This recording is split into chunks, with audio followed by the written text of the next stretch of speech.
Asubuhi ya leo ama adhuhuri ya leo nataka kuongea kuhusu kutembea na ufunuo wa Mungu katika maisha yetu.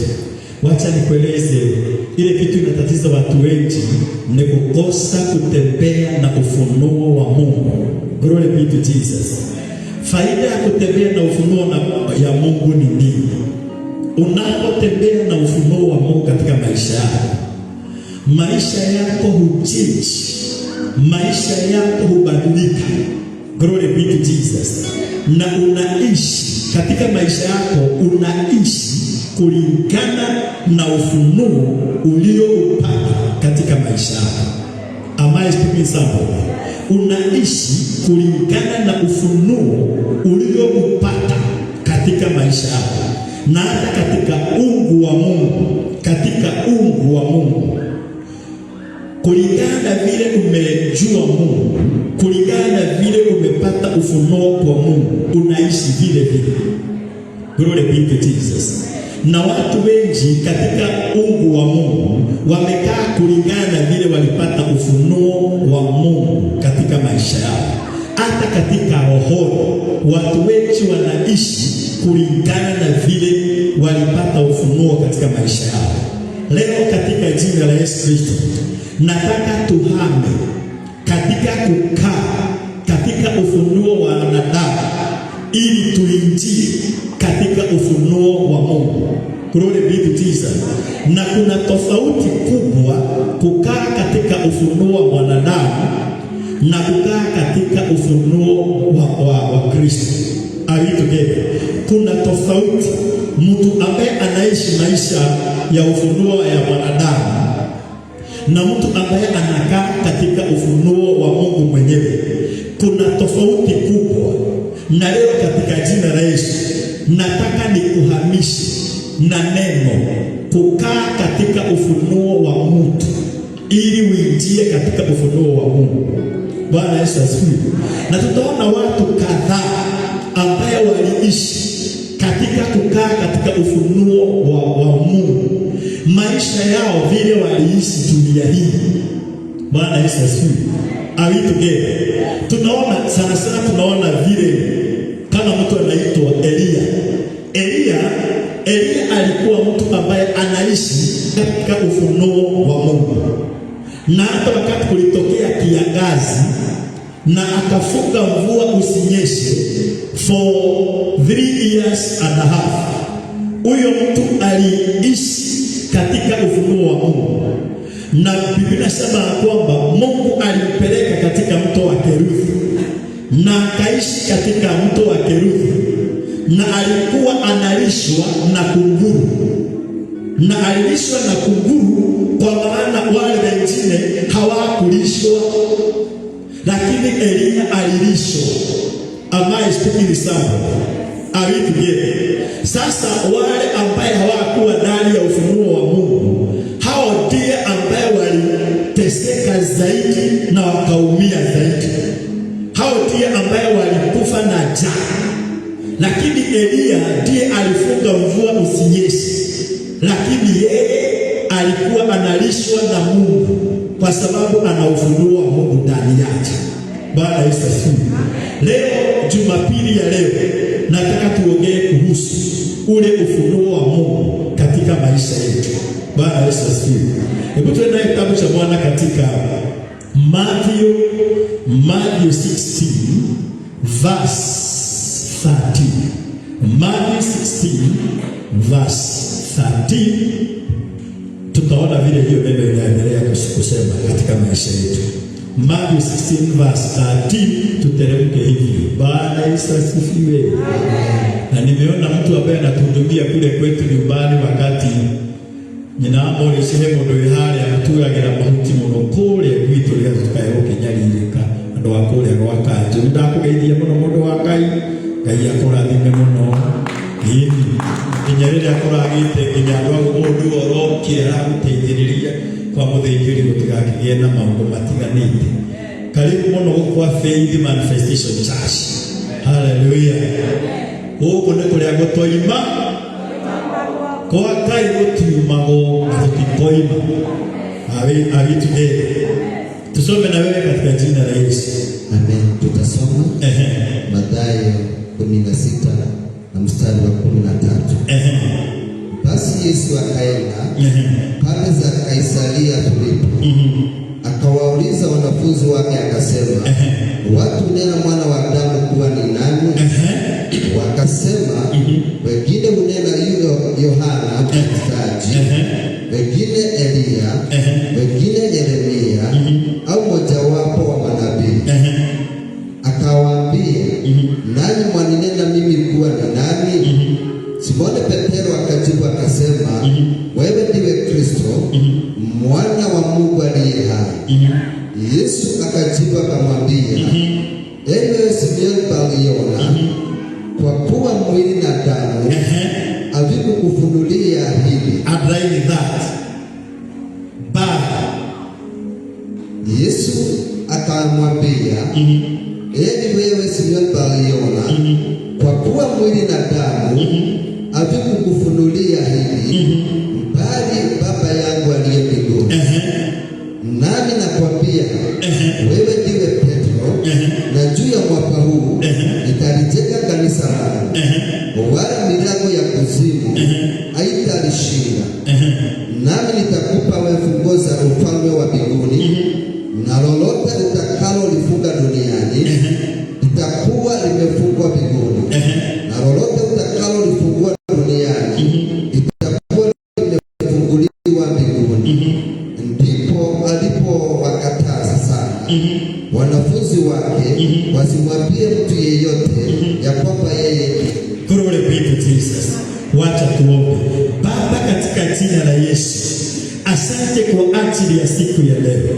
Yesu, tunakuabudu, tunasema kwamba unastahili. Tunakusihi siku ya leo, tunaposikiza neno hili, wacha tulielewe kwa ufunuo mwingi, wacha litusaidie kwa ufafanuzi mwingi, kwa maana Baba unaweza. Na ni katika jina safi la Yesu tunaomba na tunaamini. Tuseme glory be to Jesus. Wakristo, huu ni wakati Yesu alipokuwa anahubiri dunia hii. Glory be to Jesus. Kama vile anahubiri Jumapili ya leo, Biblia inasema kwamba ikafika wakati, glory be to Jesus, na wakati ilifika wakati, Yesu akawauliza vizuri, watu husema mimi ni nani? Watu wamepata ufunuo wa kujua mimi ni nani. Glory be to Jesus. Kwa maana ninatembea na wao huko dunia hii, kwa maana ninadhihirisha miujiza, na kwa maana ninatenda yale mambo ambayo wanadamu wanataka nifanye. Watu wanasema mimi ni nani? Wamepata ufunuo kiwango gani, ili ya kwamba sasa wajue mimi ni mtu aina gani. Glory be to Jesus. Na ni Yesu mwenyewe ambaye alitaka wapate ufunuo. Glory be to Jesus. Biblia inasema kwamba kanisa alipouliza watu husema mimi ni nani, kwa hivyo alitaka kwanza kujua watu wana ufunuo wa aina gani katika maisha yao. Glory be to Jesus. Watu wako na ufunuo aina gani? Wamepata ufunuo na wametoa wapi? Hii ufunuo wako nayo wameitoa wapi? Glory be to Jesus. Biblia inasema kwamba wanafunzi wake wakamwambia kwamba wanasema wewe ni mmoja wa manabii. Glory be to Jesus. Na tena wanasema kwamba wewe ni nani? Elia. Na wengine wakasema Yohana Mbatizaji. Hiyo ni ufunuo wa wanadamu. Na hiyo ndio ufunuo ambaye ulikuwa ndani ya wale watu. Glory be to Jesus. Kanisa, kuna mahali ambapo tunavaa Mungu aingilie kati sana. Wewe katika Ukristo unatembea na ufunuo wa wanadamu ama unatembea na ufunuo wa Mungu? Unaweza kuwa ndani ya Ukristo, lakini ile jambo iliyo katika maisha yako, wewe unatembea na ufunuo wa wanadamu. Na hakuna hatari kubwa katika maisha ya Kikristo kama mtu ambaye anatembea na ufunuo wa mwanadamu. Huyu hata ukimwambia kuna muujiza unatendeka, haamini. Kwa maana ufunuo wa mwanadamu hakuna mahali unakupeleka. Ufunuo wa mwanadamu una taasisi nyingi. Ufunuo wa mwanadamu hakuna mahali unaenda. Sasa wacha nimueleze, ufunuo wa watu hakuna mahali unakupeleka. Na leo katika jina la Yesu, Faith Manifestation Church, tunataka tubadilishe ufunuo wetu, tuingie ufunuo wa Yesu Kristo, ili ufunuo wa Yesu Kristo utusaidie katika jina la Yesu Kristo. Yaani revelation ya Mungu aliye juu. Bwana Yesu asifiwe. Na ufunuo wa Mungu ni zaidi ya ufunuo wa mwanadamu. Glory be to Jesus. Na wacha nikueleze, wakati David aliposimama wapigane na Goliath, am I speaking with somebody? Wale watu ambao walikuwa wamemzunguka David, wale hawakuwa na ufunuo wa kivita. Na waliona kwamba David avalishwe mavazi ya Sauli ili ya kwamba aende vitani.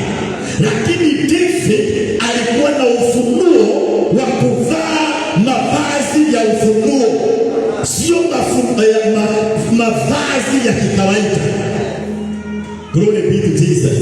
Na ndiposa wakati alisema ataenda kupigana vita, Biblia inasema kwamba alivalishwa mavazi ya Sauli. Alivalishwa mavazi ya Sauli ili ya kwamba aende akapigana. Wakati alijaribu kuchukua hatua hivyo ili aende vitani, Biblia inasema kwamba akashindwa. Vita ambayo tunapigana kama Wakristo haivai ufunuo wa mwanadamu. Glory be to Jesus. Na tumeshindwa kwa sababu ya kufuata ufunuo wa mwanadamu. Kwa sababu wakati David alisema atapigana na Goliath, walimwambia kwamba vaa idhawani kwa wao. Second, are we together? Unaona hivi, alimweleza kwamba are we together? Alimwambia kwamba mimi siwezi kupigana na Goliath nikiwa na hii magwanda ya Sauli, kwa sababu Sauli mavazi hii ni mazito. Are we together? Na kwa maana ni mavazi mazito hii, siwezi kupigana na hii mavazi. Are we together? Lazima nitoe hii mavazi, ili sasa mavazi haya ni mazito kwangu. Kwa sababu walikuwa na dhani ya kwamba David atapigana vita kama vile watu wale wengine wanapigana. Na wacha nikueleze, tumeshindwa hata vita vyetu ni kupitia katika ufunuo wa watu. Vita zetu, wacha nikueleze, vita vyetu imeshindikana kwa maana sisi tunatumia ufunuo wa mwanadamu. Na wacha nikueleze, hata kanisa na viongozi wa kanisa tukifuata ufunuo wa mwanadamu, hakuna huduma tutahudumia Mungu. Tukikaa kama vile ufunuo tu wa mwanadamu, kawaida. Kuna mambo itakuwa mazito hata saa hii. Tukipanga mambo, tukipanga mambo na tupange kama mambo ya kawaida, wacha nikueleze, mambo haya yanakuwa mazito kwetu. Hapo hujanisikia vizuri. Ndio nikituma kanitha oyo tulitohire na ginya kihonoko ya kulitohira tonurenda kuinjiria maundu ma kimundu na maundu mangĩ matũbatara kihonoko-inĩ kĩu. Are we together? Ithe wandĩkwo nĩwona harĩa ndĩrenda tũthome na First Samuel 17 amesema Samueli wa kwanza 17 mstari wa 38. Unasema ndipo Sauli akamfika Daudi babazi yake. Samueli wa kwanza 17 mstari wa 38. Soma. Ndipo Sauli akamfika Daudi babazi yake, akamtia chapeo cha shaba kichwani, akamvika darii. Naye Daudi akajifunga upanga juu ya mavazi yake, akajaribu kwenda, maana alikuwa hajavijaribu. Daudi akamwambia Sauli, siwezi kwenda na vitu hivi, maana sikuvijaribu. Basi Daudi akavivua. Daudi akafanya nini? Akavivua. Unajua vita vingine tunapigana, haifai upigane na nguvu za kimwili na ufunuo wa kimwili na ufunuo wa kimwanadamu. Are you together? Na kuanzia sasa nataka tuingie level hata vitani ya kiroho usiingize katika hali ya mwanadamu. Na ndiposa Paulo alisema kupigana kwetu sio kwa mtu aliye na mwili na damu. Katika Efeso 6 verse 10 inasema namna gani? Hatimaye umeenda pale Waefeso 6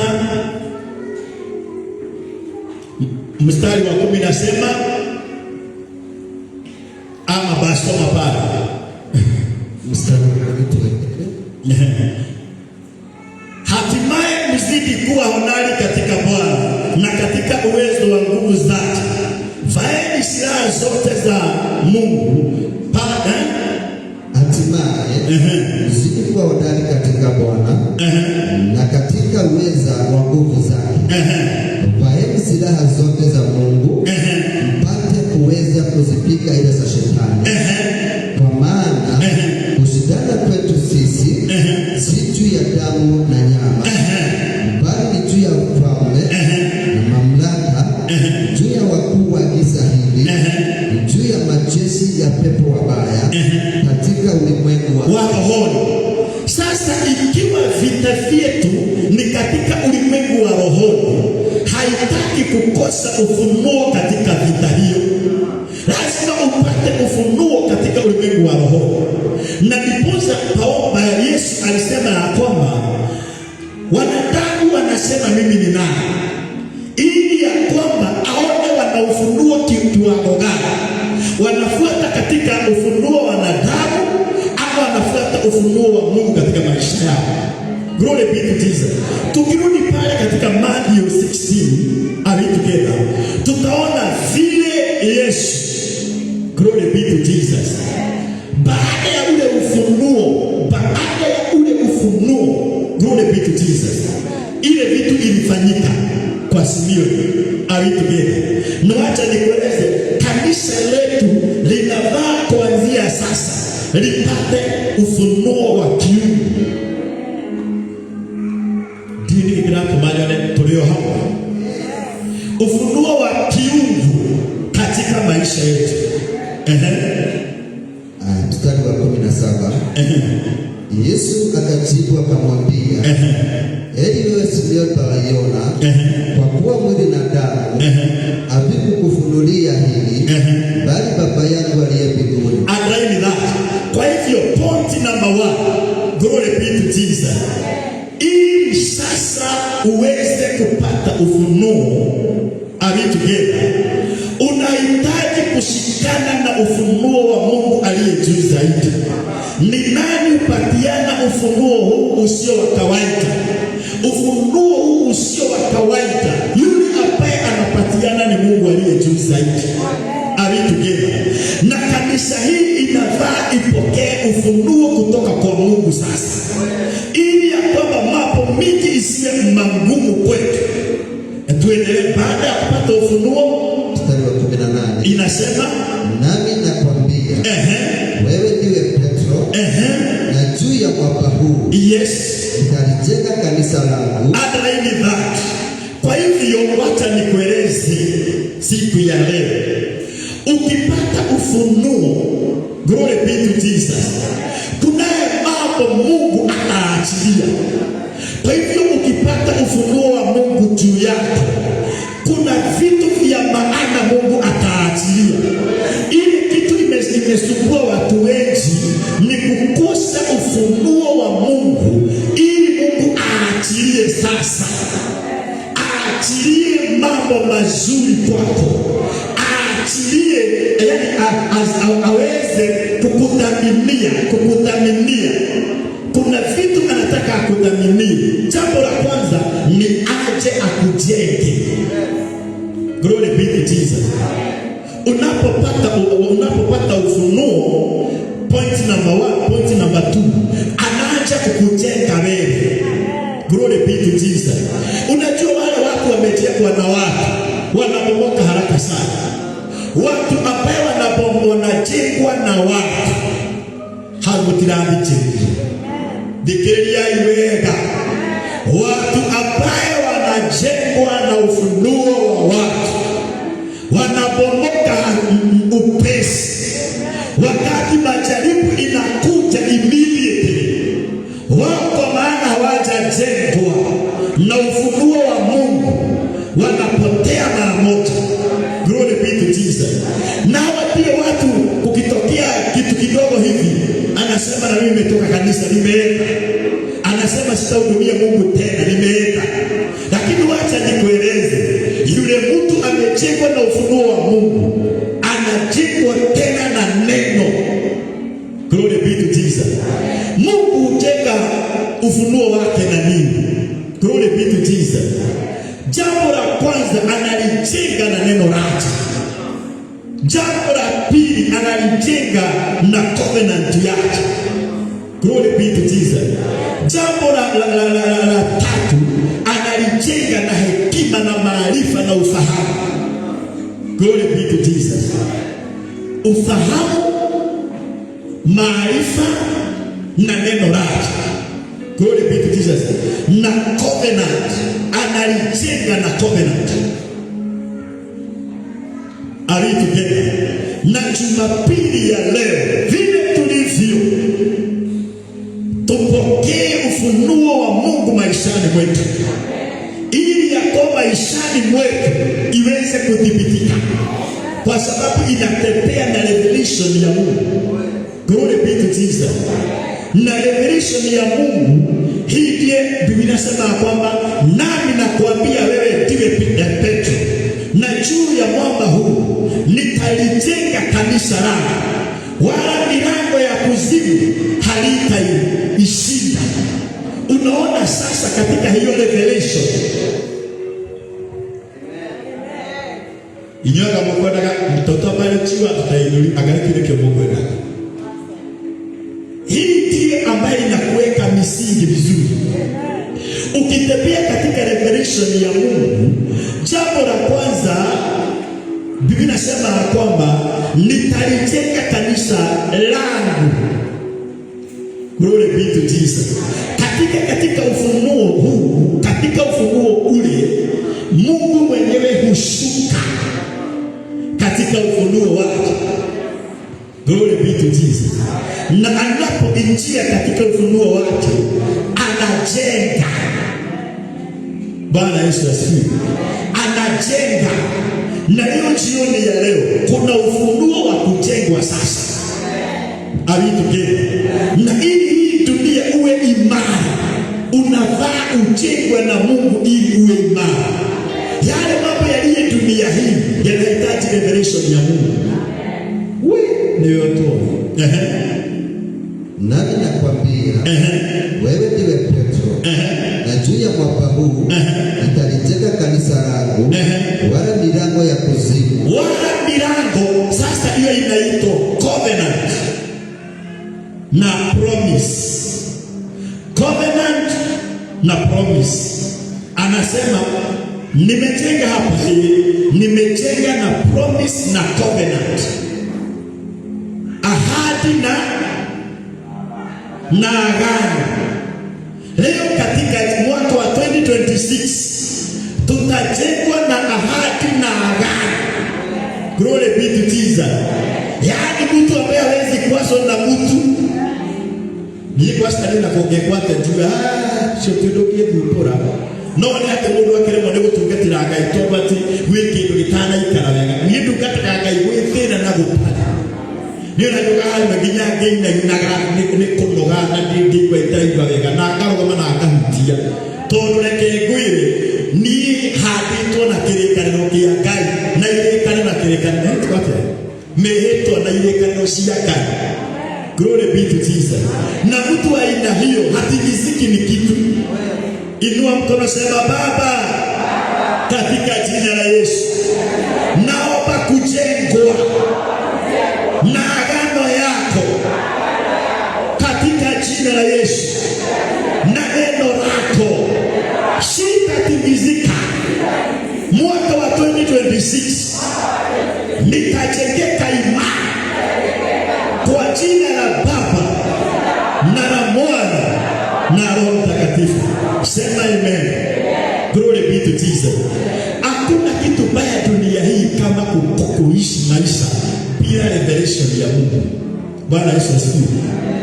Unaweza kuwa wewe umeokoka na unaenda mbinguni, lakini ukose ufunuo.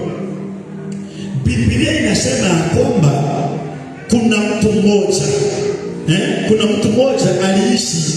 aliishi na Elisha.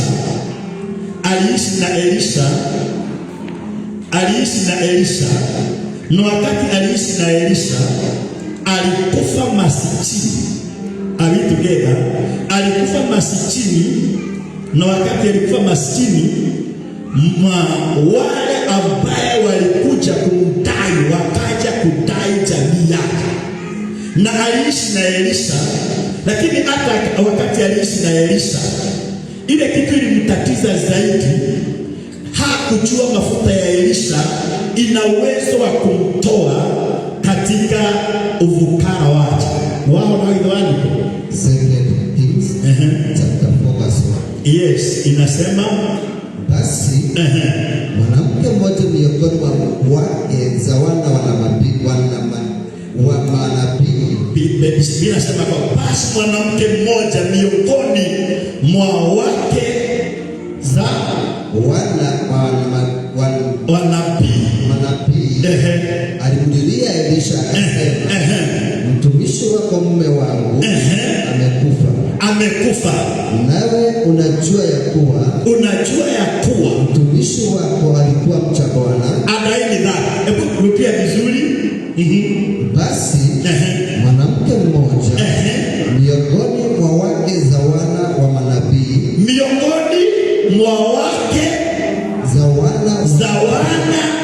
wa manabii alimulilia Elisha na kusema, mtumishi wako mume wangu amekufa.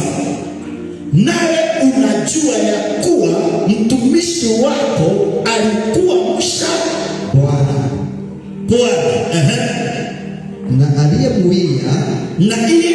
Na aliyemuia amekuja ili atitolie wana wangu kuwa watumwa.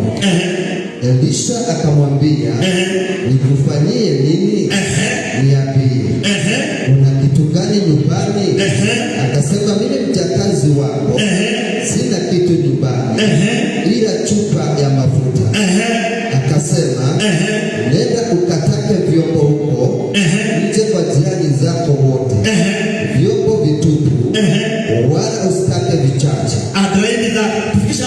Mama Nicola tuhubiri vizuri hapa na wewe. Alitugenda mithili. Eto ya kwa ikanitha. Tugeithania mu hallelujah. Geithio cio mwele hallelujah. Glory be to Jesus. Are we together? Biblia inasema ya kwamba huyu Elisha mnajua alikuwa mtu aina gani? Na Biblia inasema ya kwamba kuna mtu ambaye alikuwa anafanya kazi na yeye. Are we together? Na alikuwa msha Mungu, alikuwa mtu ambaye anajua Mungu. Na ukisikia mume mke wa mtu akishuhudia mtu wake,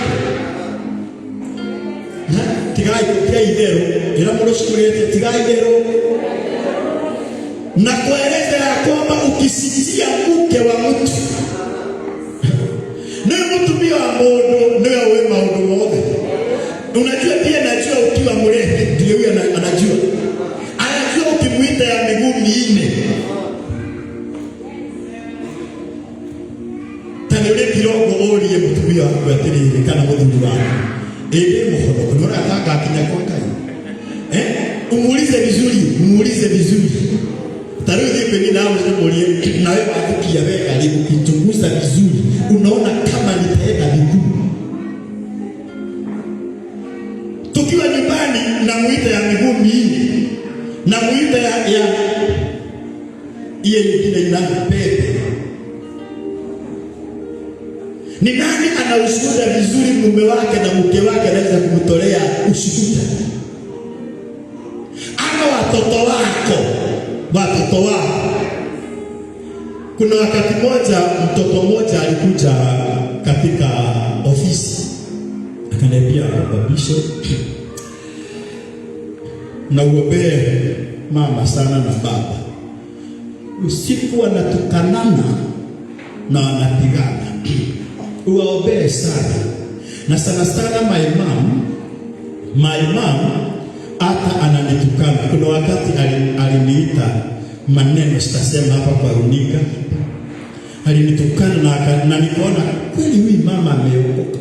Kwani ananiita ile majina ya Bishop anasema tusiitwe. Aliniita kitu fulani. Na akanigoga hapa kichwa, na akaniita kitu fulani sitasema sahi.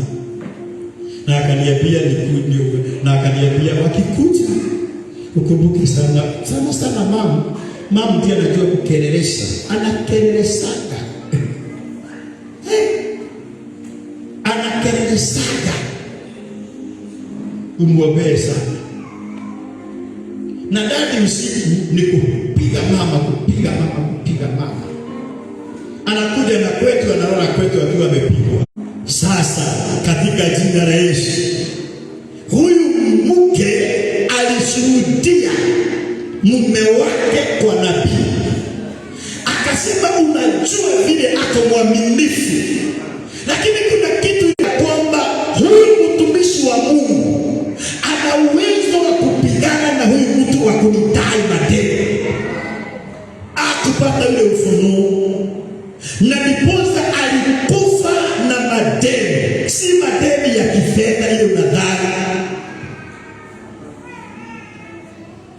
Are we together? Lakini aliishi na Elisha. Na Elisha alikuwa mtu ambaye anadhihirisha miujiza. Inaonekana hangekufa angeelewa. Are we together? Hangekufa angeelewa hivi kwa sababu hata kifo ilimdai. Kifo ilikuja ikamdai. Na wakati kifo ilikuja ikamdai, immediately akafa. Kwa hivyo hata kufa kwa huyo mtu wa Mungu, hii kifo haikuwa yake. Ni kifo ilisimama, na wakati kifo ilisimama ikamdai. Kwa hivyo hakujua hata Elisha alifufua mtoto wa yule Shunammite woman. Huyu Elisha alikuwa na uwezo mpaka kufufua Shunammite woman, ama yule mtoto. Ni huyo wa Shunammite woman. Are we together? Toi hapo ile ndo wangapi? Si alifufua mtoto wa Sodoma na Gomora. Kwa hivyo hawa kuna kitu walikosa, ni ufunuo zaidi. Na waliishi na Elisha, na Elisha alikuwa mtu ambaye anadhihirisha miujiza, lakini hakuna mahali walipata ufunuo katika maisha yako. Glory be to Jesus. Unaweza ishi na Mungu, unaweza ishi na Mungu, unaweza ishi na wokovu, unaweza ishi kwa kanisa, lakini huna ufunuo wa kuelewa maneno. Glory be to Jesus. Elisha ndiye ambaye alipokea anointing ya Elisha. Elisha ndiye ambaye alifufua yule mtoto aliyetugea. Elisha ndiye ambaye aliponya ardhi wakati ardhi haikuwa inazaa. Kwa hivyo akatengenezea huyu mama katika tu hapo Biblia mstari wa 19 inasema wakati watu walienda katika mji walielewa Elisha. Unaona hapo 19 mtu wa Mungu. Inasema watu wa mji wakamwambia Elisha, angalia tunakusihi, mahali pa mji huu ni pazuri kama bwana wangu unavyo, lakini maji yake hayafai na nchi huzaa mapooza. Are we together? Hawa watu walielewa Elisha, walipata ufunuo zaidi, na wakamuita Elisha, na wakajua Elisha anaweza kujenga na kuinua mji wao. Lakini huyu mtu ambaye aliishi na Elisha na alikuwa msha Mungu, lakini alidaiwa mpaka kifo, angeelewa hangekufa. Glory be to Jesus.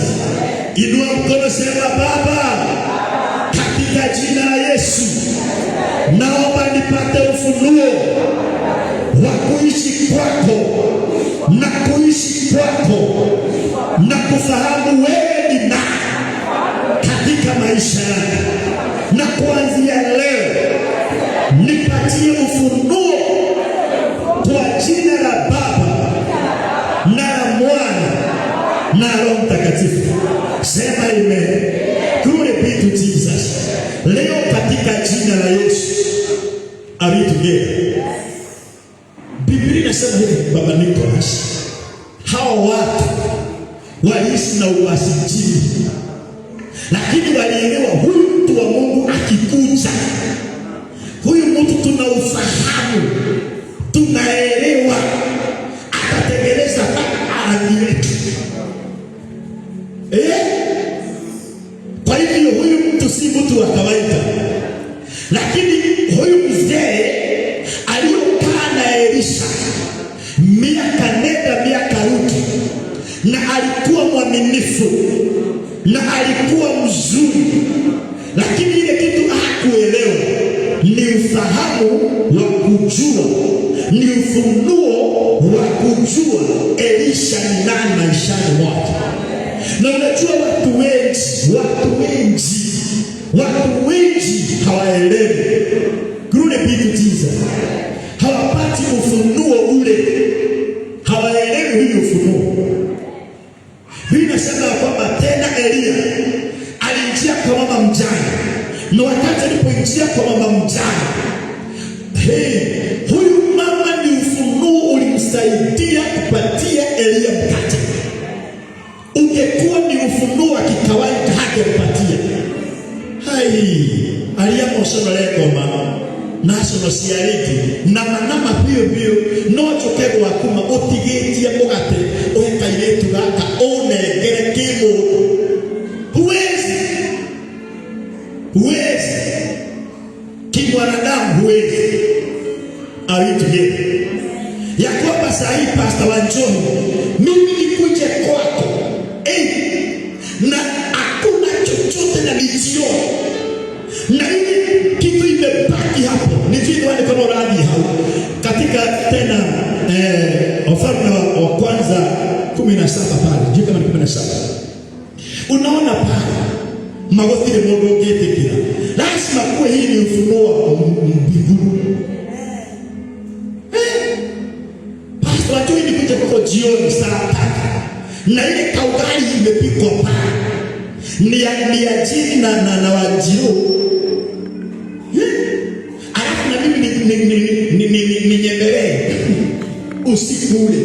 Ati na angalia ipikwe ni kule yote. Na wakule na wasikule na asubuhi wanaenda shule.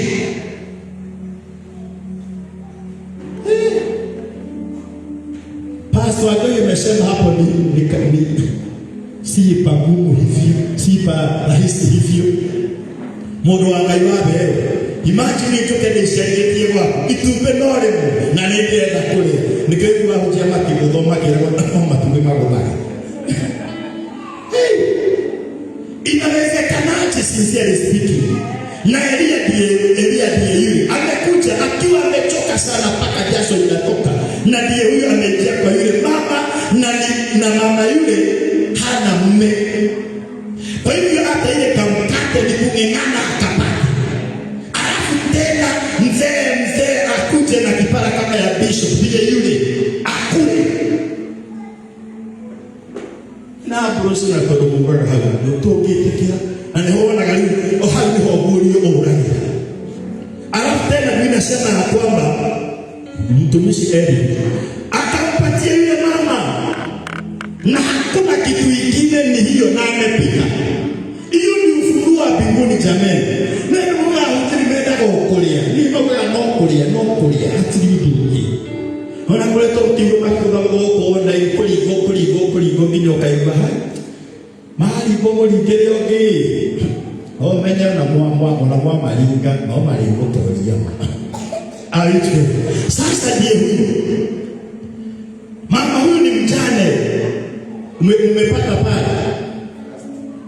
First King 17 verse 8 inasema neno la Bwana likamjia kusema toka uende Sarepta ulio mji wa Sidoni ukae huko. Tazama nimemwagiza mwanamke mjane wa huko akulishi. Tuendelee. Basi akaondoka akaenda Sarepta.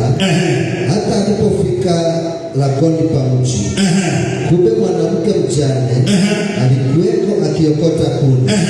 Akamwita akamwambia, niletee na kuomba maji kidogo chokoni nipate kuni. Alipokuwa akienda kuleta, akamwita akasema, niletee na kuomba kipande cha mkate mkononi mwako. Naye akasema, kama Bwana Mungu wako aishivyo, sina mkate ila konzi ya unga katika pipa na mafuta kidogo katika chupa. Nami naokota kuni mbili ili niingie nijipikie nafsi yangu. Hata kuni hakuna. Kwa sababu inasema kwamba nami naokota kuni mbili ili niingie nijipikie nafsi yangu na mwanangu tufe. Tufanye nini? Tufe. Basi Elia akamwambia, usiogope, nenda ukafanye ulivyosema. Lakini unifanyie kwanza mkate mdogo ukaniletee. Kisha ujifanyie nafsi yako na mwanao. Kwa kuwa Bwana Mungu wa Israeli asema hivi, lile pipa la unga halitapunguka, wala ile chupa ya mafuta haitaisha hata siku siku ile Bwana atakapoleta mvua juu ya nchi. Glory be to Jesus. Fio Matini wewe etekera nama na kumurotorea twaku twire wetekera television ekirie gwaku hwaini na kamutu no kare ureheire wa irimo gakirwe mwe irimo jogero ni choke hau diwe ya baba shaka na hivyo kidogo dia twa prima shaka ugadio nama no kwirore mutugati ugotekero gitigarite ona no ikaro kuri mwete yiginya muthiji ngai ari manduga bona ari kia kuma kuringire mukabura kogo giba yigiro ri koyuti na tunyeni igipya ni kuone kiundu kiria mundu ari kwa aisoka igekara batiri ayega kiba hawe na walimu no shughulikia marashughulikia sincere speaking. Kama mwanadamu hawezi, lakini katika ufunuo wa roho huyo mama alikubali na akamletea Elia na akakaa pale na sincere speaking, na ujue hakuna kitu, hakuna watoto wanalia kama watoto wa mjane. Ego menya ndega ile twali ya God there. Mnajua ni hii chapati ile tulikuwa tunakula Disemba peke yake. Na sasa inapikwa hapa. Na sasa Elia ndiye yule anakula. Na nilipokea tuangai mali ya makihiga maido. Kahola. Hingite maido damu. Na kiyokihi kalete hapa. Nikolira kirarira nama kikirogaga ndibura hindi mwenye na Morris alikita kairitu gakiria keki ya Morris donire Morris yokete aruga rugiti anaruka gimuria Morris nini kamusi Morris nini ni yakia kura keki ya na sime kile amekura na alenge kinya akina na woko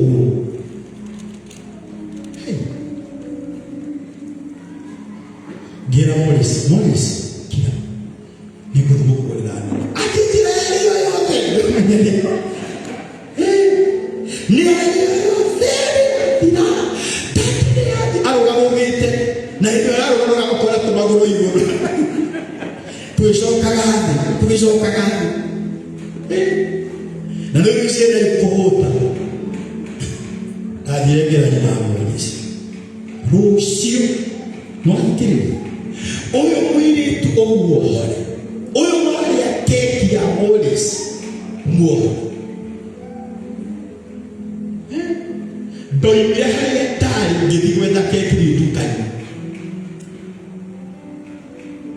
awitugeza na umeri ndio Morris yakari ali tumba gathiri ngithi kumega awitugeza wenda gutura gikoro muno kuingira na muthaitha niwe waku iriyo uge roka kuria ringi awitugeza. Lakini huyu mama ufunuo ulimsaidia. Ili kitu inatutatiza kama Wakristo ni kukosa ile ufunuo. Na Biblia imetuambia kwamba wakati Simeoni alipata ufunuo, Biblia inasema kwamba Yesu akasema nitajenga kanisa juu yako. Tena akamweleza kwamba milango ya kuzimu haitakuweza. Kwa hivyo ukipata ufunuo hata wachawi hawatakuweza. Alituge mtu ambaye anaomba kinyume na wewe hatakuweza, kwa maana umejengwa milango mitano. Alituge tena, acha nikueleze. Nabii nasema kwamba nabii akamwambia tena, na nitakupatia funguo wewe. Utatembea na funguo, kwa maana hiyo funguo itafungua dunia hii na itafungua mbinguni. Kwa hivyo mahali popote be to Jesus. Mambo ilikuwa inafanyika kwa upesi, kwa maana ana funguo na ndani yake kuna ufunuo. Glory be to Jesus. Jumapili ya leo huwezi pokea funguo ikiwa huna ufunuo wa Mungu. Lazima na nasema watu wakisema kwamba Baba, naomba unipatie funguo, ninapofunga ninafunga, ninapofungua ninafungua. Lakini wacha nikueleze, hakuna wakati Mungu atupatia funguo ikiwa hakuna ufunuo.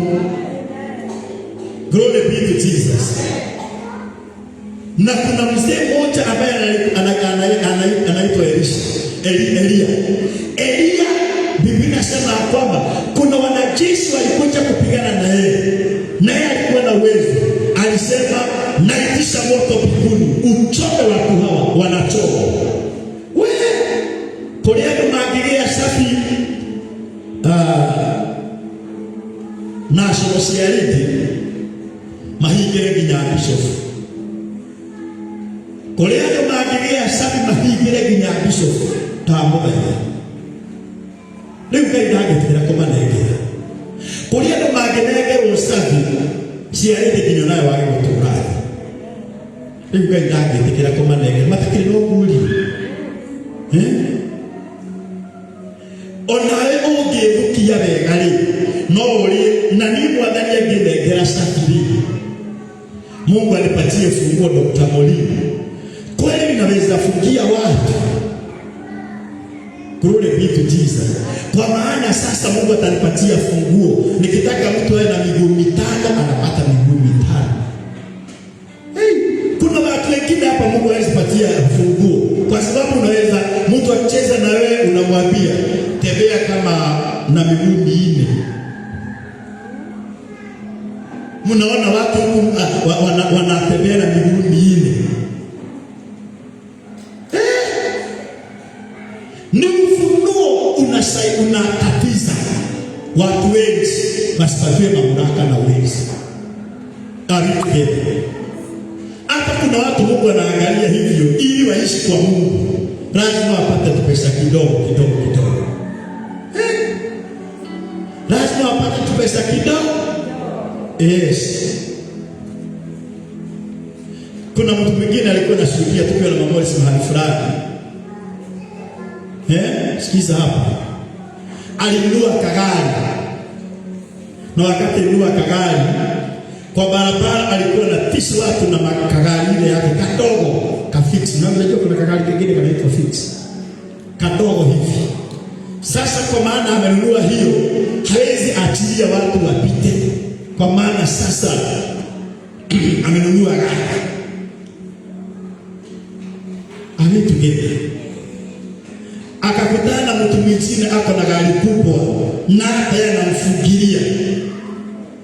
Na huyo mtu akafungua kioo hivi akamwona akaona hata ni pasta yao nafikia. Pasta yake alimwambia kuja kaa hapa nyuma. Si mimi nimekuambia hii kagari angalau ni kadogo na utaki watu wakae kwa amani. Hebu kaa hapa. Wewe pia utakuwa mwisho kupita. Watu wote piteni. Akamteach discipline. Na kuna mwingine hata akipata 100,000 kwa mfuko hawezi hata rati ya maana wa project. Watu wote wanajua ako na pesa. Unajua kwa nini? Ni ufunuo. Inua mkono, sema Baba, kwa jina la Yesu naomba ufunuo ili unibariki vizuri katika jina la Baba na la Mwana na Roho Mtakatifu. Sema amen. Mwingine hata akivaa mavazi kidogo anatembea kwa watu kiono la jikerite mujeke amuone vile na vangu niondoke. Mungu atampatia tena. Sasa kuanzia leo ndio mkono, sema Baba, katika jina la Yesu naomba nipokee ufunuo ambaye ninaachilia vitu vyote kwa mimi, kwa jina la Baba na la Mwana na Roho Mtakatifu. Sema amen. Glory be to Jesus. Ili upate ufunuo ule unahitaji kujua nini. Glory be to Jesus. Point number 1. Glory be to Jesus. Ili upate ufunuo unahitaji damu ya Yesu katika maisha yako, na uielewe ikiwa ni dhabihu na ni sacrifice. Are we together? Hapo utashika vizuri.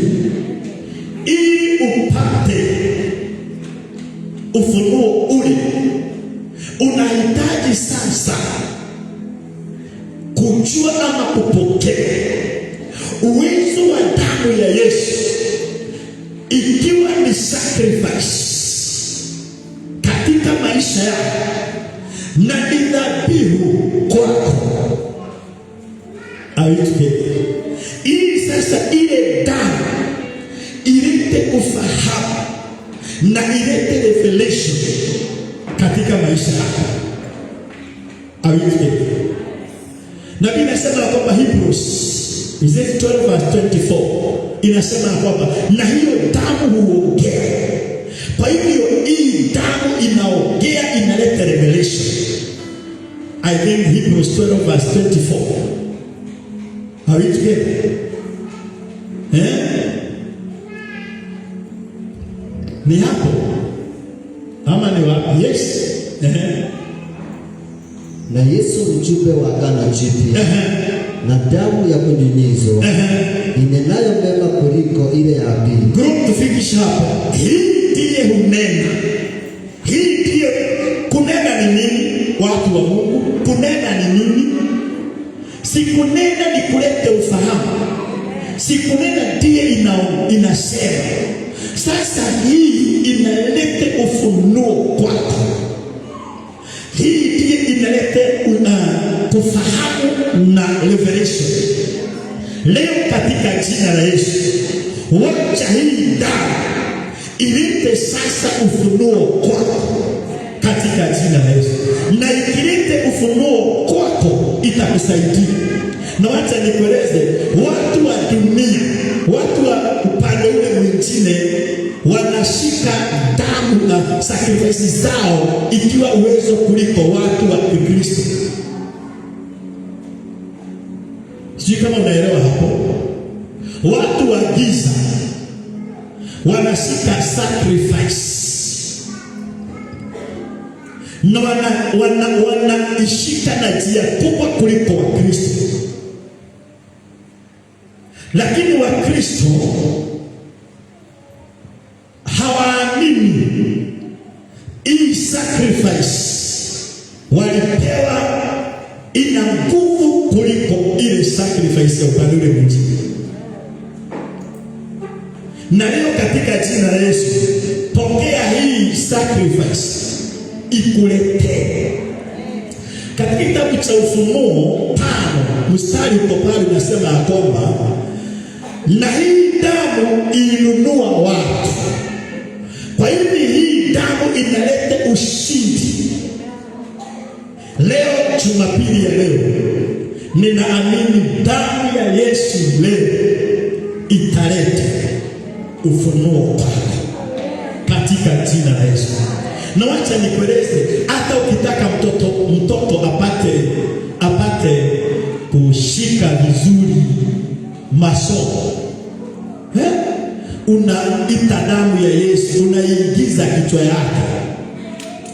Yesu wakati aliwekwa taji la mimba,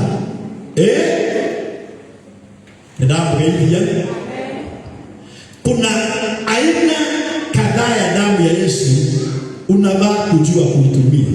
Unajua hii damu ambaye Yesu alitungwa naye kwa kichwa, ili mtoto apate ufahamu, anahitaji ile damu iliyomwagika kutoka kichwa. Hiyo ndio inasimamisha mtoto awe mwerevu. Na wakati mimi naombea mtu ili afunguke mawazo, na muita damu hiyo ili afunguke kichwa. Lakini mwele ando wakaitire kindu kiuru thino takuoho mesiria. Kufungwa mawazo ni baya zaidi kuliko kufungwa mawazo mengine. Mawazo unafungwa, hujui nini wala nini. Kifungwa mawazo, hakuna kitu unaelewa, kibaya na kizuri huelewi. Na hiyo ndio shida sana ya watu wengi, tunafungwa mawazo. Na ukile kitu kiuru goko thino andu akana takuoho mesiria. No gikona mundu urataka mesiria maku Ngai mundu ucio gwitigire. Niyo na hane njiraga nyina Amoris na remo kaga office ni ndemeraga muno. Kuri mundu kaga office ya kanjira atiri na ego mundu ucio ni ahitiria muno. Jari na riko yo awacha sionge kwili hata Dr. Mwalimu yaelewe na kina Ewe yaelewe na wengine hapa waelewe. Hakuna mtu ananikosea mimi kama yule mtu anamweleza kama Morris ya kwamba na kuna mtu alikosea ofisi sana. Yule mtu anakuja anasema ya kwamba nilikuwa naomba nisikute mtu ili uniutimie bila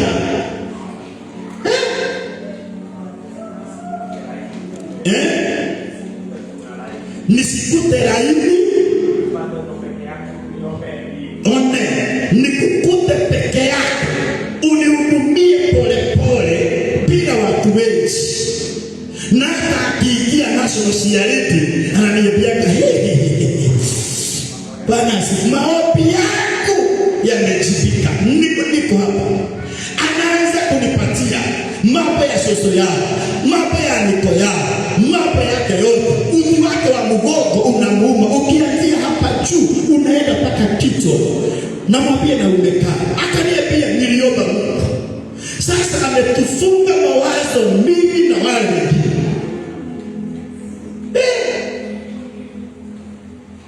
Awe together. Hataki kukuta mtu na anataka mkute bishop peke yake ili amuombe. Na hata akitoka kuna kitu kingine nimesahau, nimekuja mguu ulikuwa unauma.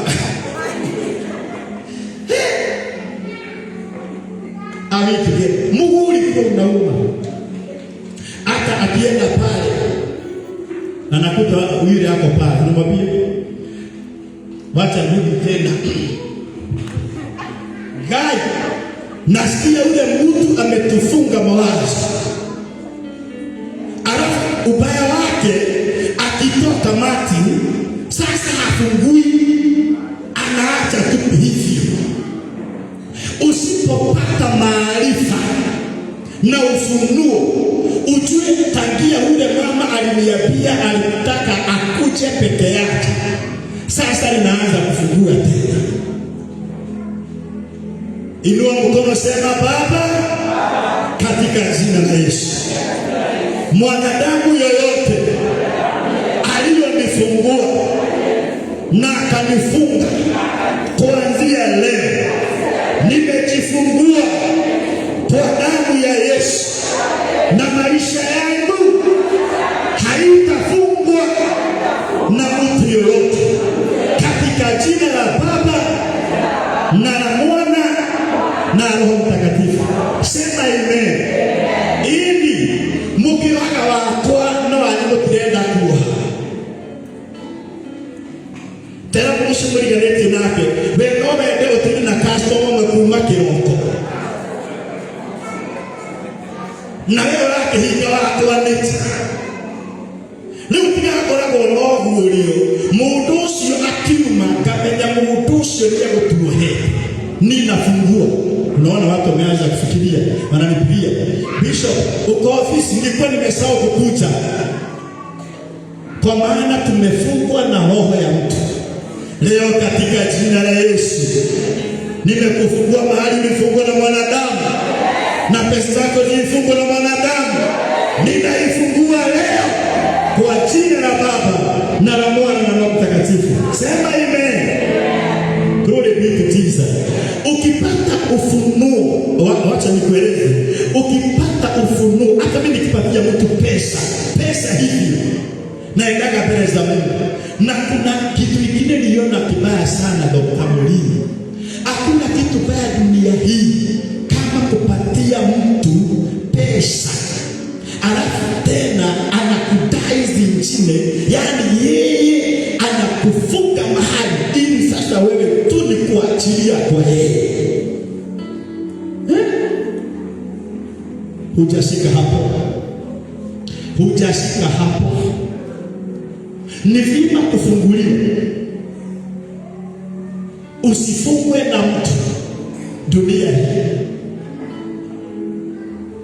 Na wacha nikueleze, unakaa leo, maisha yako inakaa kulingana vile umefunguliwa.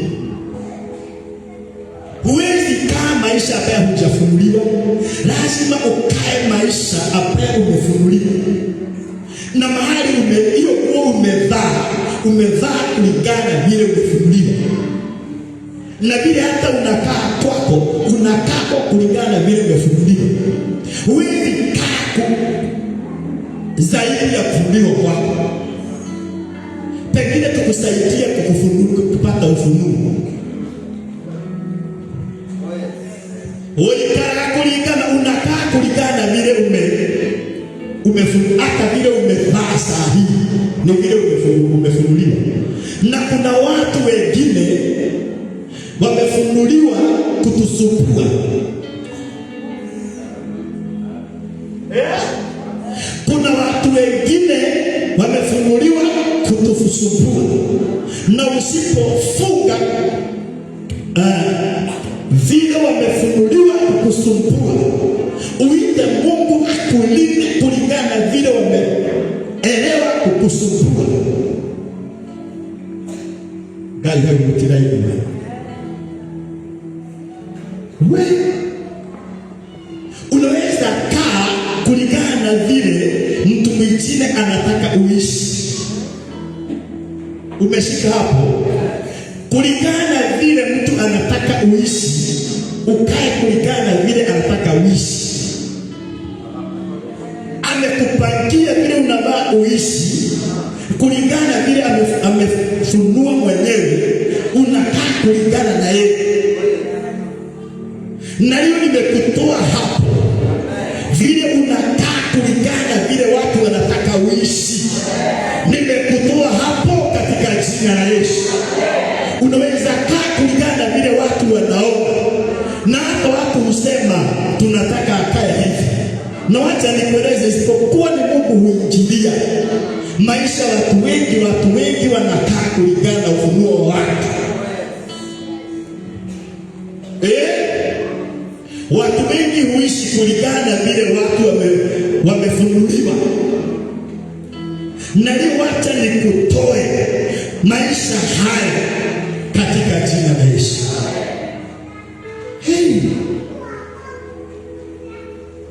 Inua mkono, sema Baba, nitoe katika ufunuo wa mtu katika jina la Yesu.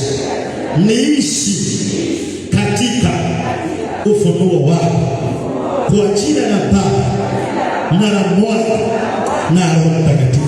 Sema amen. Amen. Na kuanzia sasa mwaka huu wa 2026 hautakaa vile watu wanataka uishi. Mtu mwingine nimeona huko kwa ona inasema kwamba mwisho wa mwezi anapigiwa simu 20. Mwisho wa mwezi. Watu wale wanakaa mgoje aishi kulingana vile wamefunguliwa. Paka nikumsikia akisema kwamba mimi Mungu, kwani uliniona nizaliwe hii bomba, kila mtu ananipaka paka. Leo katika jina la Yesu, inua mkono, sema Baba, nimetoka kuishi kulingana na vile walifunguliwa. Mimi kuanzia leo nitakaa kulingana na ufunuo wako katika jina la Baba na la Mwana na Roho Mtakatifu. Sema amen. Wacha nikwambie, sana watu wengi, sana watu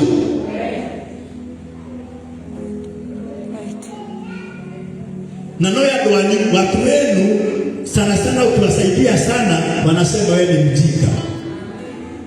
Niliona kuna mtu alisomesha watoto wao wa jamii zao, akawasomesha, sema ya kwamba usomesha, akawasomesha. Sasa wakati wake ulifika asaidiwe, walisema yeye ni mjinga. Alisomesha watoto alikaa kabla hajasomesha watoto wake. Glory be to Jesus. Kwa maana alikaa kulingana na revelation ya kwao. Nidamughaithia wewe, huyo alioa na alikaa for 10 years. Is it 10 years? 10 years.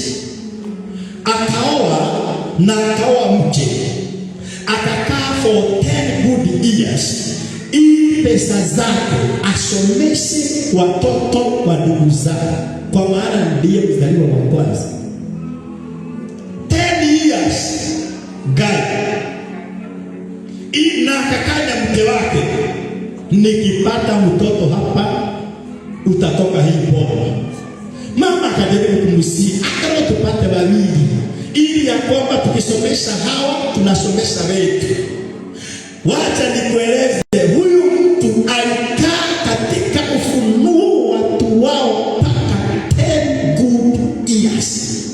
Wao wakazaa, wakasomesha, wakaweka shule, na wake ako tu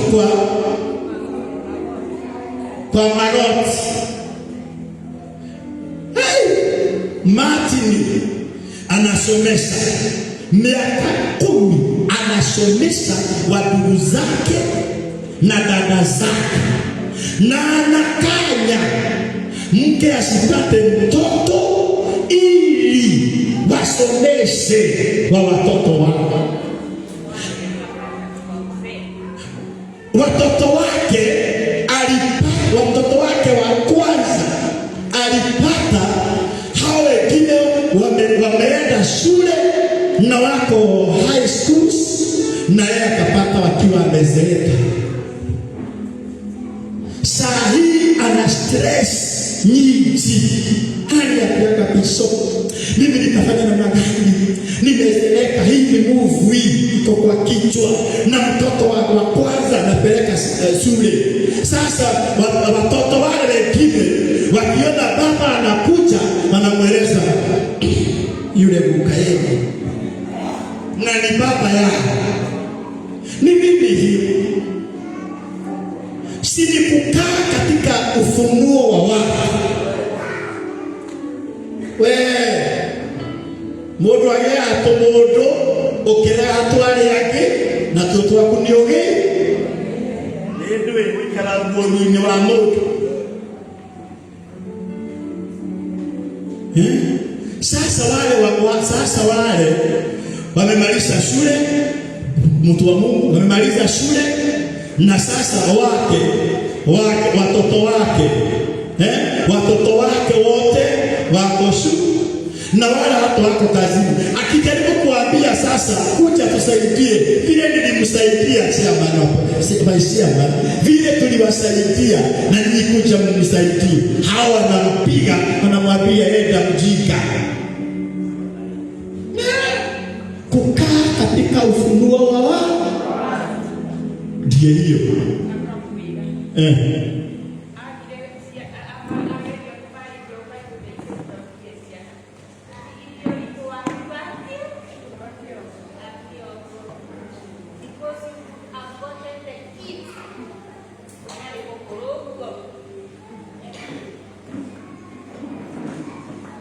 Tera mwisho mwegelete nake na ulio no gulio wa kana no wa Ngai.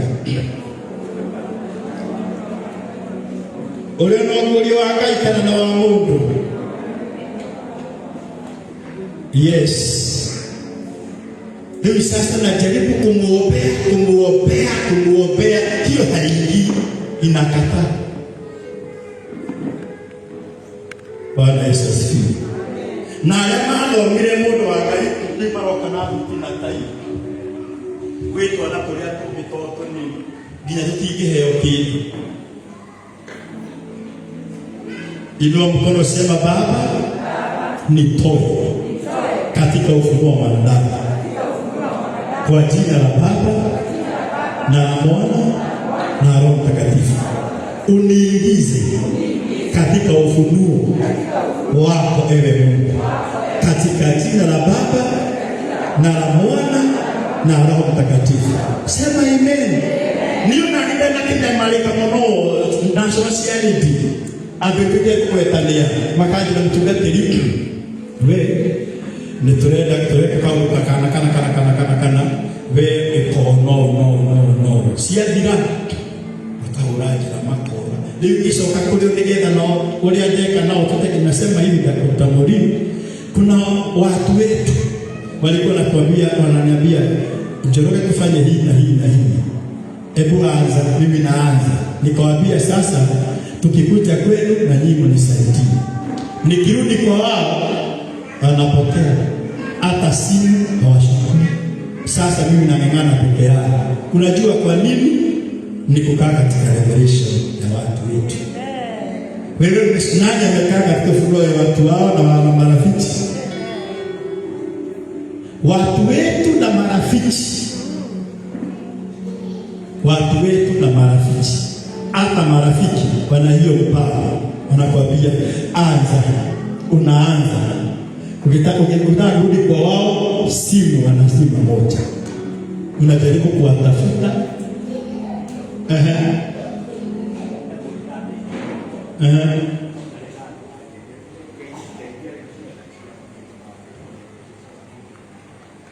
Lora, umemsaidia, ukitaka akusaidie, anakuambia sasa enda.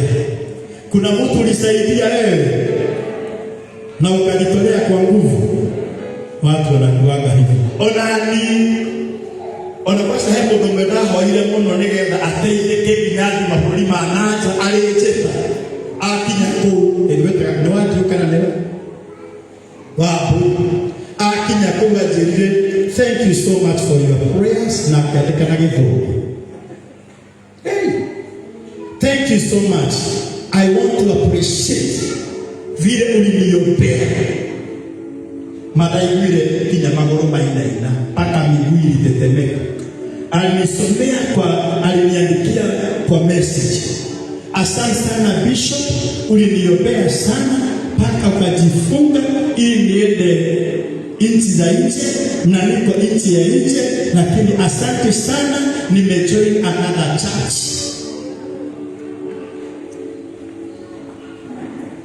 Paka my sons aliniambia kwamba dadiko hoere kwa mtu ngapi makuli.